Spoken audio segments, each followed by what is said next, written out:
What if the biggest story in Indian pop culture isn't an explosive new film or a viral song, but a quiet, almost invisible revolution happening behind closed doors and on 1,000 different screens? For years, the global narrative has been that India is a cultural fortress, a billion-person market so devoted to its homegrown content, Bollywood, regional cinema, and traditional music, that foreign influences simply can't break through. But what if that idea is a myth? What if a powerful cultural tide from Korea is not only making inroads, but is also subtly transforming the very fabric of Indian entertainment and social life? We're talking about Hallyu, a Korean term that literally translates to Korean wave. Fortified wall of Indian culture. Before we unravel this, let's understand the scale of the challenge.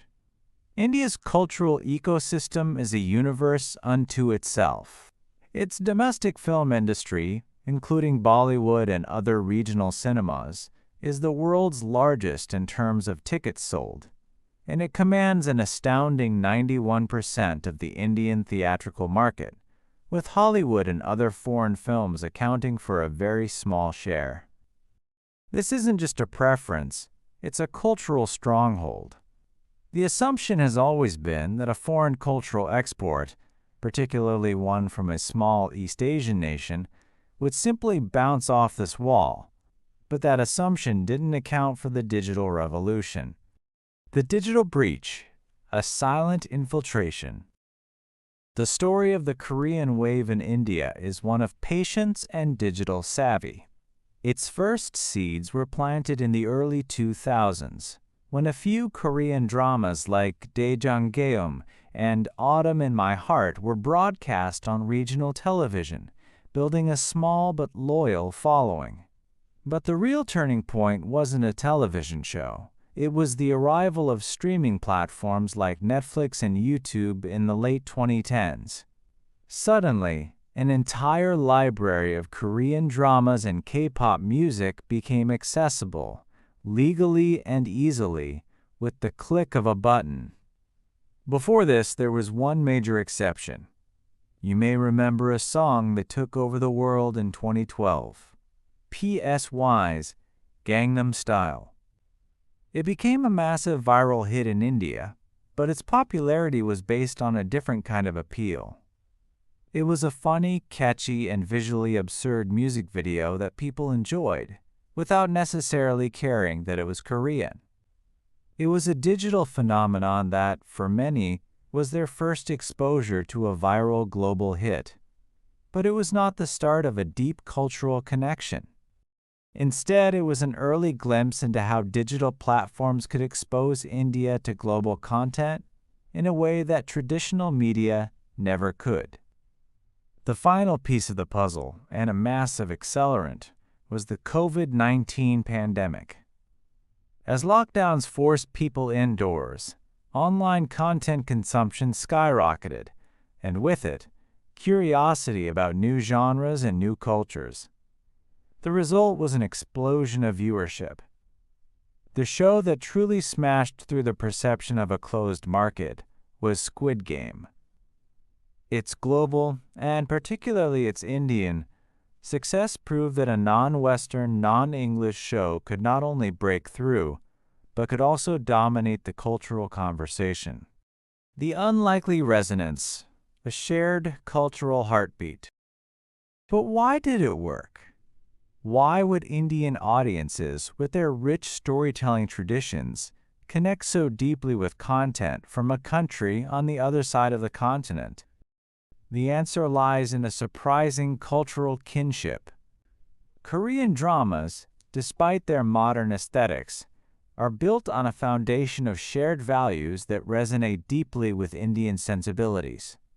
They emphasize filial piety, respect for elders and family, intricate, often melodramatic love stories, and the central role of large, interconnected families.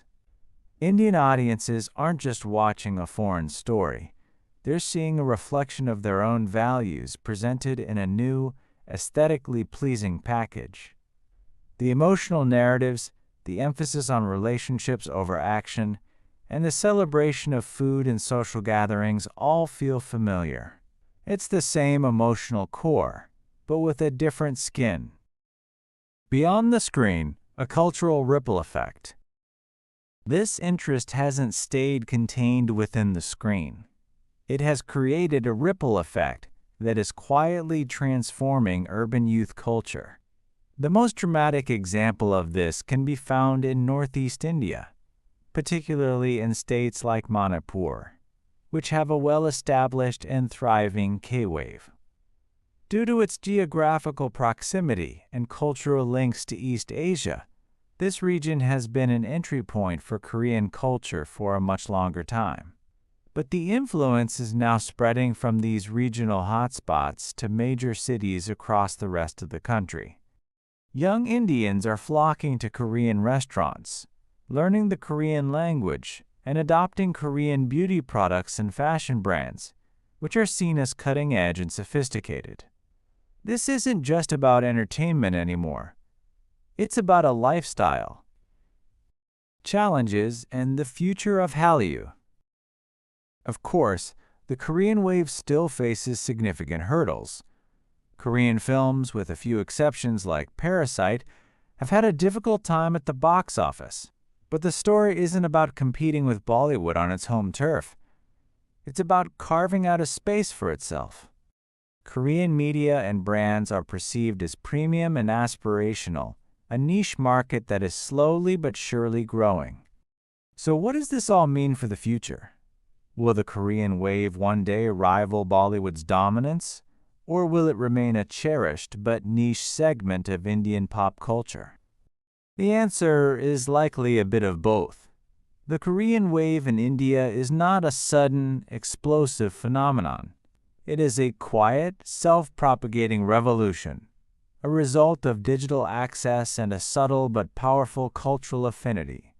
While Bollywood's reign is secure for the foreseeable future, the slow and steady infiltration of Korean culture is fundamentally changing what it means to be a global Indian consumer, proving that a cultural universe, even a fortress, can in fact be expanded.